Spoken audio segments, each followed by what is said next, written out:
La voix, étouffée, d'Anne Askew. Et si une femme, pour avoir osé parler, était punie par un masque de fer qui écrasait sa langue, Anne Askew, figure méconnue du XVIe siècle, défia l'Église et le roi d'Angleterre avec ses croyances protestantes, payant le prix ultime pour sa voix. Cette narration divisée en 7 parties captivantes dévoile les secrets terrifiants d'Anne Askew, sa rébellion, sa torture brutale et un procès qui a choqué les Tudors. Préparez-vous à plonger dans une époque où la parole d'une femme était un crime. Appuyez sur « J'aime », abonnez-vous et laissez un commentaire pour partager vos pensées, afin que cette histoire glaçante atteigne d'autres passionnés d'histoire, une voix rebelle, les origines d'Anne Askew, maginaise. Une jeune femme dans l'Angleterre tumultueuse des années 1530, où la réforme protestante divise le royaume. Anne Askew, née vers 1121 dans une famille noble du Lincolnshire, grandit dans un monde où les femmes sont censées se taire et obéir. Les chroniques de l'époque, comme celle de John Foxe dans Acts and Monuments, décrivent Anne comme une femme d'une intelligence vive et d'une foi ardente, refusant les conventions imposées à son genre. Dès son adolescence, elle s'intéresse aux idées protestantes, défiant l'Église catholique dominante sous le règne d'Henri VIII. Anne, mariée de force à un homme catholique, Thomas Kim, rejette son rôle d'épouse soumise. Selon Foxe, elle étudie la Bible en secret, mémorisant des passages pour défendre ses croyances. Ce choix audacieux pour une femme de l'époque marque le début de sa rébellion. Une analyse psychologique moderne pourrait voir dans cette détermination un mélange de convictions religieuses et de révolte contre l'oppression patriarcale. Imaginez-vous dans une maison sombre où Anne, à la lueur d'une chandelle, lit des textes interdits, consciente que chaque mot pourrait la condamner. Son refus de se conformer attire l'attention des autorités locales. Les archives mentionnent qu'Anne commence à prêcher en public, un acte scandaleux pour une femme. Ses sermons empreints de ferveur protestante attirent des foules, mais aussi la colère des prêtres catholiques. Une anecdote raconte qu'elle débat avec un prêtre local, le surpassant par sa connaissance des Écritures, ce qui lui vaut à la fois admiration et inimitié. Ce courage, bien que remarquable, la met en danger dans une société où la voix féminine est redoutée. Pour sa famille, Anne devient une source de honte. Son mari, furieux de son insubordination, la chasse de chez eux, la laissant sans protection.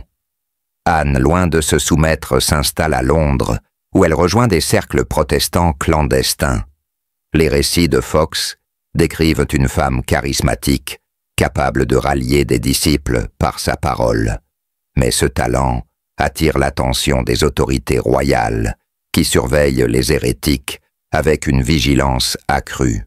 Imaginez la tension qu'elle ressent, prêchant dans des ruelles sombres, sachant que chaque mot pourrait être rapporté aux espions du roi. Ce qui rend cette période si fascinante, c'est l'audace d'Anne face à un monde qui cherche à la réduire au silence. Dans une société où les femmes sont jugées par leur obéissance, elle choisit de parler défiant les normes avec une bravoure qui frôle la témérité. Une analyse moderne pourrait suggérer une personnalité résiliente, motivée par une foi inébranlable et un désir de justice. Pourtant, ce courage a un prix. Chaque sermon, chaque débat rapproche Anne d'un destin tragique. Pour les protestants de Londres, Anne est une héroïne, une voix qui donne espoir dans une période de persécution. Mais pour l'Église catholique et la cour d'Henri VIII, elle est une menace, une femme dont les paroles risquent de semer la révolte. Si cette rébellion vous intrigue, attendez de découvrir comment Anne Askew a affronté les premières persécutions défiant ses bourreaux avec une force qui a choqué son époque. La voix interdite, les premiers affrontements avec l'autorité. Si l'audace d'Anne Askew à défier les conventions de son époque vous a captivé, attendez de découvrir comment ces sermons publics ont attiré la foudre des autorités, la propulsant dans un tourbillon de persécutions. Dans les années 1940, Anne, désormais à Londres, devient une figure centrale des cercles protestants clandestins, prêchant avec une ferveur qui défie l'Église catholique et la cour d'Henri VIII. Cette deuxième partie explore ses premiers affrontements avec les autorités, l'intensification des soupçons contre elle et les premières punitions visant à réduire sa voix au silence. Préparez-vous à plonger dans un monde où parler devient un acte de rébellion mortelle. Si cette histoire vous fascine, appuyez sur « J'aime », abonnez-vous et laissez un commentaire pour partager vos pensées. Dans les années 1540, Anne Askew, alors dans la vingtaine, s'installe à Londres, une ville bouillonnante où la réforme protestante gagne du terrain, mais où l'hérésie est traquée sans pitié. Les chroniques de John Foxe, dans Acts and Monuments, décrivent Anne comme une prédicatrice charismatique, attirant des foules avec ses sermons enflammés sur la Bible, qu'elle cite avec une précision remarquable. Ses discours, souvent tenus dans des maisons privées ou des ruelles sombres, appelant à une foi directe, sans l'intermédiation des prêtres catholiques. Pour une femme, cet acte est non seulement audacieux, mais révolutionnaire dans une société où la parole publique est réservée aux hommes. Imaginez-vous dans une maison clandestine de Londres, où Anne, entourée de disciples, lit des passages interdits de la Bible en anglais. Sa voix claire et assurée captive son auditoire, mais chaque mot est un défi à l'autorité. Une analyse psychologique moderne pourrait voir dans cette bravoure une forme de résilience face à l'oppression, mais aussi une obsession presque fanatique pour répandre sa foi. Anne, consciente des risques, continue de prêcher défiant les lois d'Henri VIII qui interdisent la lecture publique de la Bible par des laïcs, surtout des femmes. Les autorités ecclésiastiques, alertées par ses activités, commencent à la surveiller. Selon Foxe, Anne est dénoncée par des informateurs, peut-être des voisins, ou même des membres de sa propre famille, scandalisés par son comportement. En 1545, elle est arrêtée, pour la première fois accusée d'hérésie pour ses sermons. Les archives mentionnent un interrogatoire, où Anne, avec une audace stupéfiante, défend ses croyances face à des évêques furieux. Une anecdote raconte qu'elle cite des versets bibliques pour contrer leurs arguments, les mettant dans l'embarras devant leur propre érudition. Ce courage, bien qu'admirable, la place dans une position périlleuse. Pour les autorités, Anne représente une double menace. Non seulement elle propage des idées protestantes, mais elle ose le faire en tant que femme.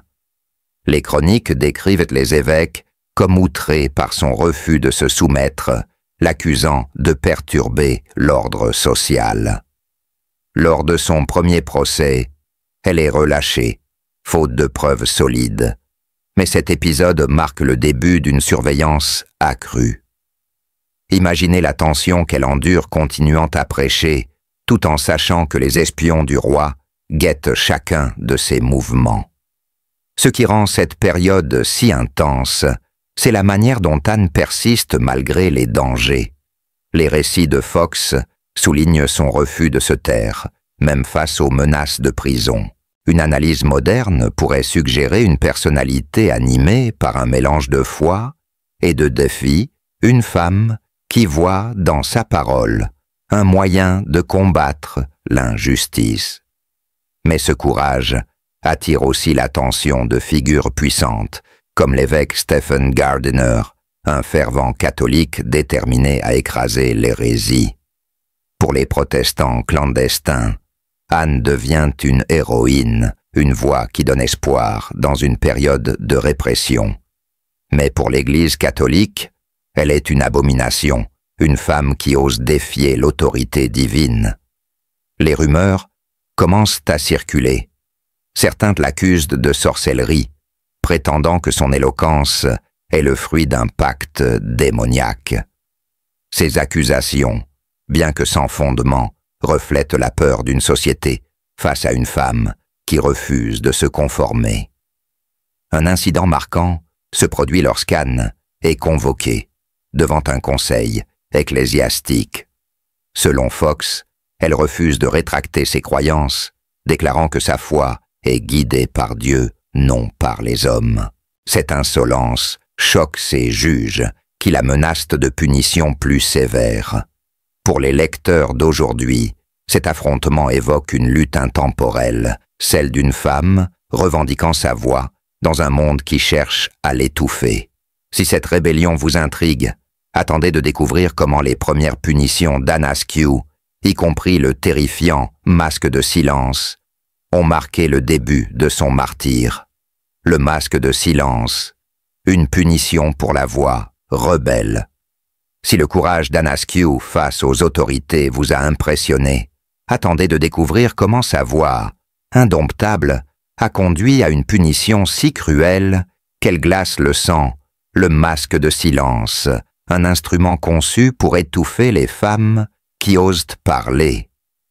Dans les années plein 545, glai 546, Anne désormais une cible prioritaire des autorités.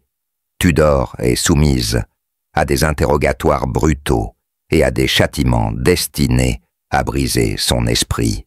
Cette troisième partie explore l'horreur du masque de silence, les interrogatoires qui ont testé sa foi et l'impact psychologique de ces épreuves.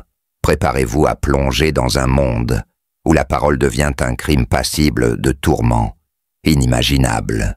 Si cette histoire vous captive, appuyez sur j'aime, abonnez-vous et laissez un commentaire pour partager vos pensées. En 1545, Anne Askew est arrêtée une seconde fois, cette fois avec des accusations plus graves. Les chroniques de John Fox, dans Acts and Monuments, décrivent une femme qui, loin de céder, défie ses accusateurs avec une éloquence qui les déconcerte. Lors de ces interrogatoires menés par des figures comme l'évêque Stephen Gardiner, Anne refuse de renier ses croyances protestantes, insistant sur le droit de chaque fidèle à lire la Bible. Cette audice dans une société où les femmes sont censées rester silencieuses est perçue comme une provocation. Une analyse psychologique moderne pourrait interpréter son comportement comme une forme de défi héroïque, mais aussi comme une obsession qui la pousse à risquer sa vie. Imaginez-vous dans une salle froide du palais de Lambeth, où Anne enchaînée fait face à un panel d'évêques furieux. Ces réponses, pleines de citations bibliques, mettent les clercs en difficulté, mais elles attisent leur colère.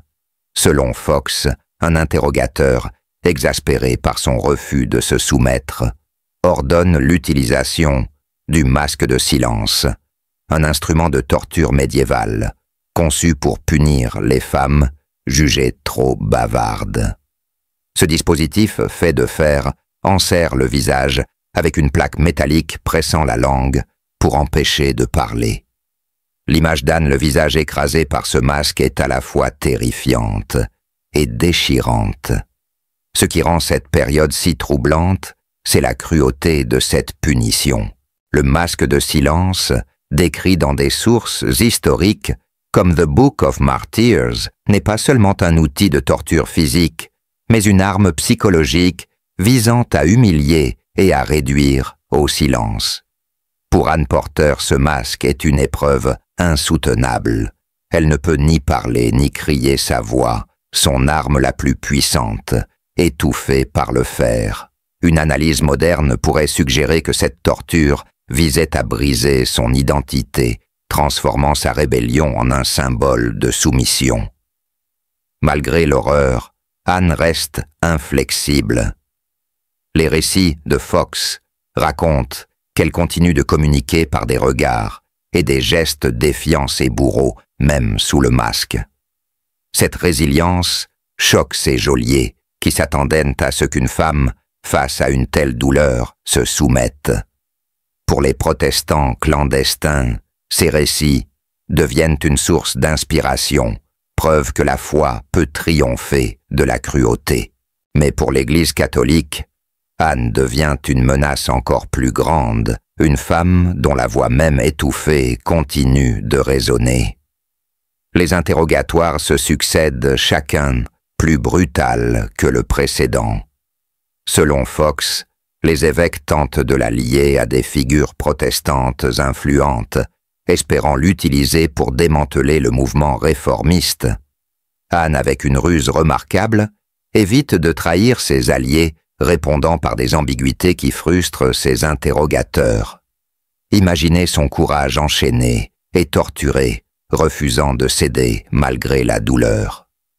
Pour les lecteurs d'aujourd'hui, cette ténacité évoque une lutte universelle, celle d'une femme défendant sa vérité face à un système oppressif. Les rumeurs de sorcellerie s'intensifient, certains accusant Anne d'être possédée pour expliquer son éloquence. Ces accusations, bien que sans fondement, reflètent la peur d'une société face à une femme qui refuse de se taire. Si cette cruauté vous glace, le sang.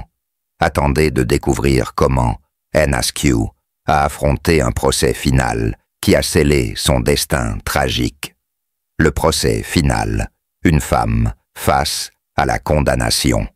Si l'horreur du masque de silence infligé à Anne Askew vous a choqué, attendez de découvrir comment son procès final en 1946 a transformé cette femme rebelle en une martyre dont la voix a résonné au-delà de la mort. Accusée d'hérésie, Anne fait face à un tribunal déterminé à l'écraser, mais son courage et son éloquence transforment son jugement en un acte de défi. Cette quatrième partie explore les détails du procès, les tentatives désespérées de l'Église pour la briser et l'impact de son attitude sur ses bourreaux et ses disciples. Préparez-vous à plonger dans un monde où une femme face à la mort devient une légende. Si cette histoire vous captive, appuyez sur « J'aime », abonnez-vous et laissez un commentaire pour partager vos pensées. En 1446, Anne Askew, âgée d'environ 25 ans, est arrêtée pour la dernière fois. Les chroniques de John Fox dans Acts and Monuments décrivent un procès orchestré par l'évêque Stephen Gardiner et d'autres figures catholiques visant à faire d'Anne un exemple pour dissuader les hérétiques. Accusée de nier la transsubstantiation, un dogme central de l'Église catholique, Anne est interrogée sans relâche dans la tour de Londres. Selon Fox, elle répond avec une intelligence et une fermeté qui déconcertent ses juges, citant des passages bibliques pour défendre ses croyances protestantes.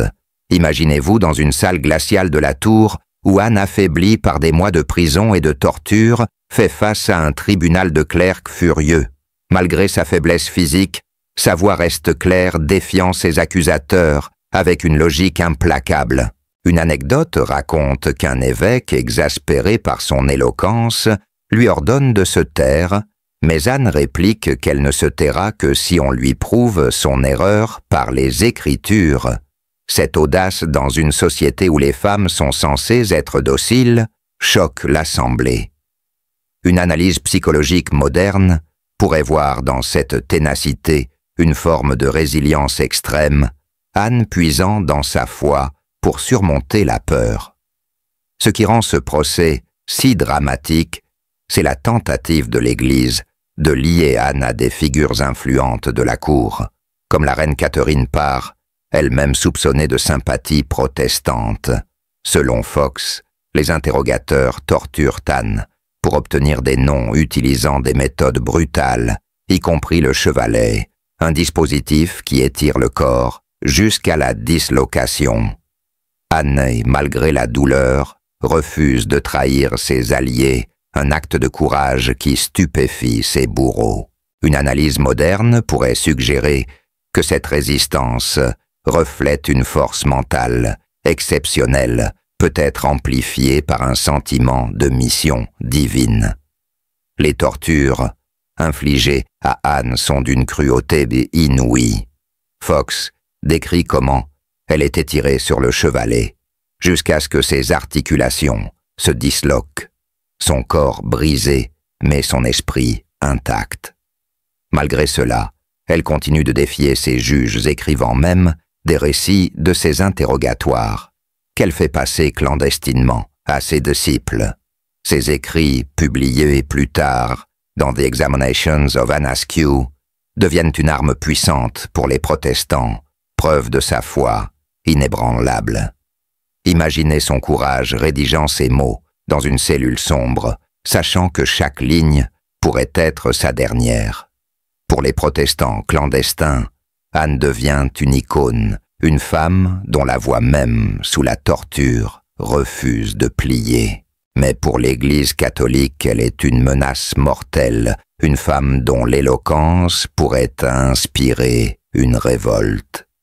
Les rumeurs de sorcellerie s'intensifient, certains accusant Anne d'être possédée pour expliquer sa résilience. Ces accusations, bien qu'absurdes, reflètent la peur d'une société face à une femme qui défie l'ordre établi. Le procès culmine avec une condamnation à mort. Anne est déclarée coupable d'hérésie et condamnée au bûcher, une punition réservée aux hérétiques les plus dangereux. Selon Fox, elle accepte son sort avec une sérénité qui déconcerte ses juges, déclarant que sa mort glorifiera Dieu. Pour les lecteurs d'aujourd'hui, ce moment évoque une tragédie universelle, une femme sacrifiée pour avoir osé parler. Si ce procès vous bouleverse, attendez de découvrir comment la mort d'Anne Askew a transformé son histoire en un cri de révolte. Le bûcher de la foi. Le martyr d'Anne Askew. Si le procès d'Anne Askew vous a secoué, attendez de découvrir comment son exécution en 1546 a transformé une femme rebelle en une martyre dont la mort a enflammé la cause protestante. Condamnée au bûcher pour hérésie, Anne fait face à son destin avec une dignité qui choque ses bourreaux et inspire ses disciples.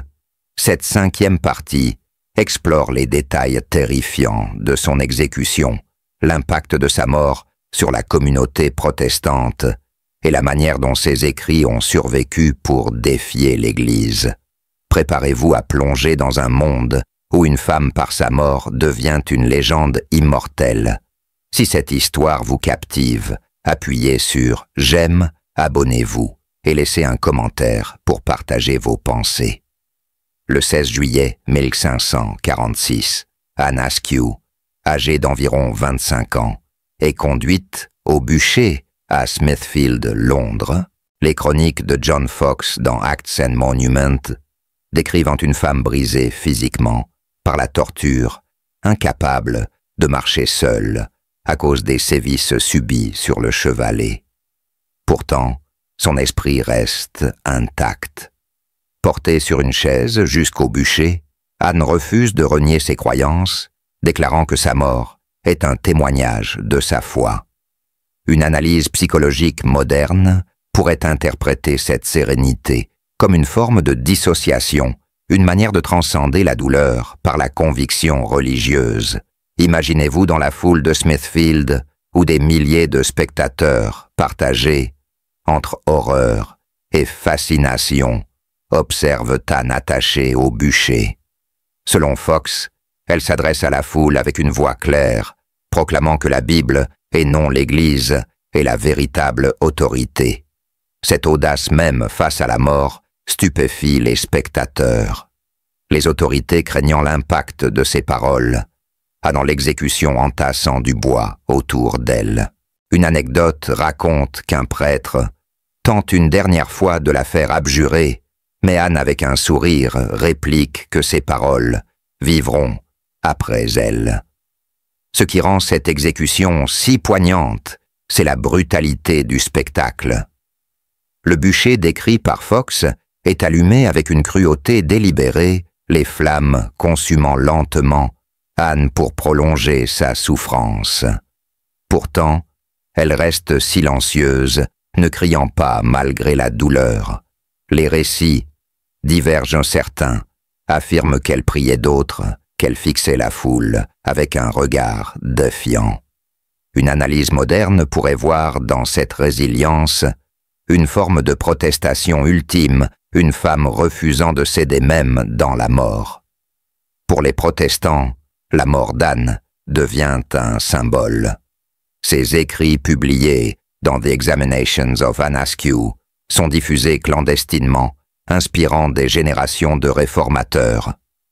Ces textes rédigés dans sa cellule décrivent ses interrogatoires et, avec une clarté et une force qui galvanisent ses disciples, imaginez l'impact de ces mots lus en secret par des protestants terrifiés, trouvant dans Anne une héroïne prête à mourir pour sa foi.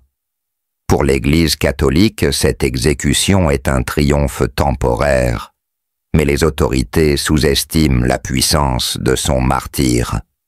Les rumeurs de sorcellerie persistent, certains prétendant que la résistance d'Anne au bûcher était surnaturelle. Ces accusations, bien que ridicules, reflètent la peur d'une société face à une femme dont la voix même dans la mort refuse de s'éteindre. Les spectateurs, marqués par son courage, propagent son histoire, transformant Anne en une figure de légende. Pour les lecteurs d'aujourd'hui, ce moment évoque une question troublante. Comment une femme face à une mort si cruelle peut-elle devenir une source d'inspiration éternelle? Si ce martyre vous bouleverse, attendez de découvrir comment l'héritage d'Anne Askew a défié l'Église et influencé la Réforme. Les échos de la rébellion, l'impact des écrits d'Anne Askew. Si le martyre d'Anne Askew vous a bouleversé, attendez de découvrir comment ces écrits rédigés sous la torture ont enflammé la cause protestante, défiant l'Église bien après sa mort. Dans les années qui suivent son exécution en 1546, The Examinations of Anne Askew, publiées clandestinement, deviennent une arme puissante pour la Réforme, inspirant des générations de réformateurs.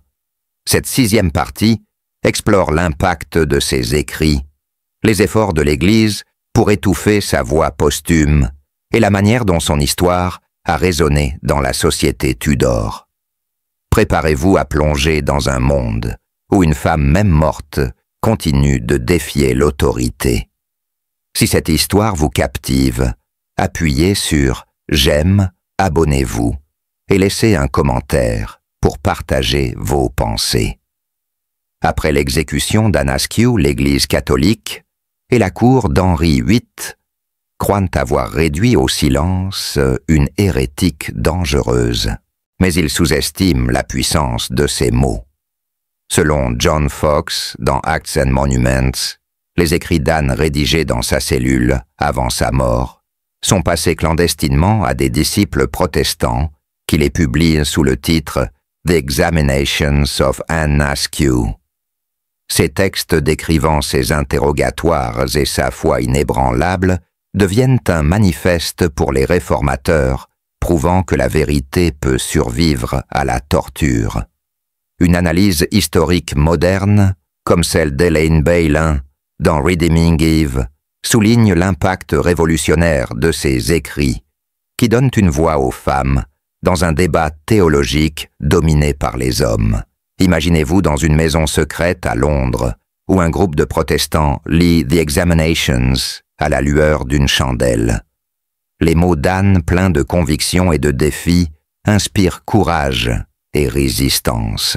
Ces descriptions des interrogatoires, où elle défie les évêques, avec des citations bibliques, galvanisent ses lecteurs, leur montrant qu'une femme peut tenir tête aux puissants. Une analyse psychologique moderne pourrait voir dans ses écrits une forme de catharsis. Anne, privée de sa voix par le masque de silence, transforme sa douleur en un témoignage immortel. Ce qui rend cette période si fascinante, c'est la manière dont l'Église tente d'étouffer l'héritage d'Anne. Les autorités ordonnent la destruction des copies de ses écrits, déclarant leur lecture hérétique. Pourtant, les protestants, souvent à leurs risques et périls, continuent de les diffuser, les faisant circuler à travers l'Angleterre et même l'Europe. Une anecdote raconte qu'un imprimeur clandestin, arrêté pour avoir publié The Examinations, est torturé, mais refuse de révéler ses complices, inspirés par le courage d'Anne. Ce réseau clandestin montre l'impact de son martyre. Une femme exécutée pour sa foi devient une force de changement. Pour la cour, Tudor, l'héritage d'Anne est une source d'embarras. Sa mort, loin de décourager la réforme, renforce la détermination des protestants. Les rumeurs de son martyre se propagent, certaines affirmant qu'elle a prédit la chute de l'Église catholique depuis le bûcher. Ces récits, bien que probablement embellis, reflètent la puissance de son image. Pour les femmes protestantes, Anne devient une héroïne, un symbole de résistance face à l'oppression. Une analyse moderne pourrait suggérer que son histoire l'a inspiré des figures comme Catherine Parr, qui, bien que plus prudente, partageait ses idées réformistes. L'Église déterminée à effacer Anne intensifie la répression contre les hérétiques. Les évêques, comme Stephen Gardiner, ordonnent des chasses aux sorcières, accusant les disciples d'Anne de pratiques démoniaques. Ces accusations, bien que sans fondement, montrent la peur d'une société face à une femme dont la voix continue de résonner après sa mort. Imaginez la frustration des clercs, voyant les écrits d'Anne circuler malgré leurs efforts pour les détruire. Pour les lecteurs d'aujourd'hui, l'impact des écrits d'Anne soulève une question: comment une femme, dans une époque aussi oppressive, a-t-elle pu laisser un héritage si puissant? Ces textes, bien que brefs, sont un cri de révolte, un défi à l'autorité masculine et religieuse. Si cet écho vous fascine, attendez de découvrir comment la légende d'Anne Askew a perduré, transformant une femme en un symbole intemporel de résistance. La légende éternelle. Anne Askew, voix immortelle. Si l'impact des écrits d'Anne Askew vous a bouleversé, attendez de découvrir comment son martyre et ses mots ont transcendé les siècles, faisant d'elle une icône de résistance dont l'histoire continue de résonner. Après son exécution en 1546, Anne devient plus qu'une femme. Elle devient un symbole de défi, une voix qui refuse de se taire malgré la torture et la mort. Cette 7e et dernière partie explore l'héritage d'Anne, son influence sur la réforme protestante et la manière dont son histoire a inspiré des générations défiant l'oppression patriarcale. Préparez-vous à un voyage où une femme brûlée pour ses paroles devient une légende immortelle. Si cette histoire vous a secoué, appuyez sur « j'aime », partagez-la et laissez un commentaire pour nous dire ce qui vous a le plus choqué. Abonnez-vous pour découvrir d'autres récits historiques aussi troublants. Dans les décennies suivant la mort d'Anne Askew, son histoire devient une légende dans l'Angleterre protestante et au-delà. Les chroniques de John Foxe dans Acts and Monuments, publiées sous le règne d'Elizabeth Punce, font d'Anne une martyre centrale de la Réforme. Ses écrits, The Examinations of Anne Askew, sont lus dans toute l'Europe, inspirant des réformateurs comme John Knox et des communautés protestantes persécutées. Une analyse historique moderne, comme celle de Diane Watt dans Secretaries of God, souligne que l'histoire d'Anne a donné une voix aux femmes dans un mouvement religieux dominé par les hommes, faisant d'elle une figure féministe avant l'heure.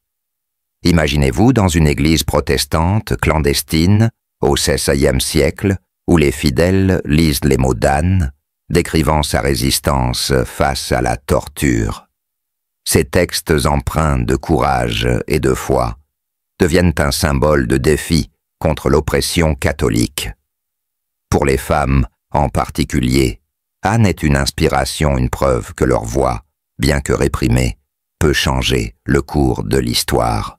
Une analyse psychologique moderne pourrait voir dans son héritage une forme de victoire posthume, Anne réduite au silence, par le masque ou masque de silence, et le bûcher continue de parler à travers ses écrits. Ce qui rend cette période si puissante, c'est la manière dont l'Église catholique tente en vain d'effacer son nom. Les autorités ordonnent la destruction des copies de The Examinations, mais les imprimeurs clandestins, inspirés par son courage, risquent leur vie pour les diffuser. Une anecdote raconte qu'un libraire arrêté pour avoir vendu ses écrits déclare qu'Anne est une sainte défiant ses juges comme elle l'avait fait. Cette persistance montre l'impact de son martyre. Une femme exécutée pour ses paroles devient une force que l'Église ne peut contenir. L'héritage d'Anne s'étend à la cour Tudor, sous Élisabeth Parham, fille d'Anne Boleyn et héritière spirituelle des réformateurs. L'histoire d'Anne Askew est célébrée comme un exemple de résistance face à la tyrannie catholique.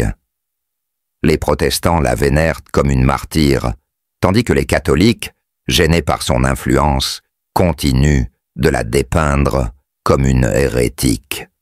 Les rumeurs de sorcellerie, bien que discréditées, persistent dans certains cercles, preuve de la peur qu'elle inspirait. Une analyse moderne pourrait suggérer que ces accusations reflétaient l'incapacité d'une société patriarcale à comprendre une femme aussi puissante. Pour les femmes de l'époque, Anne devient un symbole clandestin. Bien que peu d'entre elles aient accès à ses écrits, son histoire transmise oralement inspire celles qui rêvent de liberté. Les récits populaires amplifiés dans les tavernes dépeignent Anne comme une héroïne tragique, une femme qui a défié le roi et l'Église pour sa foi. Ces histoires, bien que parfois romancées, capturent une vérité essentielle. Anne a brisé les chaînes de son époque, payant le prix ultime pour sa voix. L'impact d'Anne transcende le XVIe siècle. Au fil des siècles, son histoire inspire des écrivains, des dramaturges et même des mouvements féministes modernes. Des œuvres comme The Book of Martyrs de Fox deviennent des textes fondateurs du protestantisme, tandis que l'histoire d'Anne est revisitée dans des romans et des films comme The Tudors, où elle apparaît comme un symbole de courage. Pour les lecteurs d'aujourd'hui, âgés de 18 à 65 ans, son histoire pose une question intemporelle. Comment une voix même étouffée par la torture peut-elle continuer à résonner? Une analyse psychologique pourrait voir en Anne une figure de résilience, une femme dont la foi et la détermination ont triomphé de la cruauté. Imaginez-vous dans une bibliothèque moderne, feuilletant une édition ancienne de The Examinations, où les mots d'Anne, écrits dans la douleur, parlent encore. Son héritage, bien que combattu par l'Église, est une victoire de l'esprit humain. Si cette légende vous a bouleversé, partagez-la avec ceux qui aiment explorer les recoins sombres de l'histoire. Appuyez sur « J'aime », laissez un commentaire sur ce qui vous a le plus choqué et abonnez-vous pour découvrir d'autres récits historiques aussi troublants.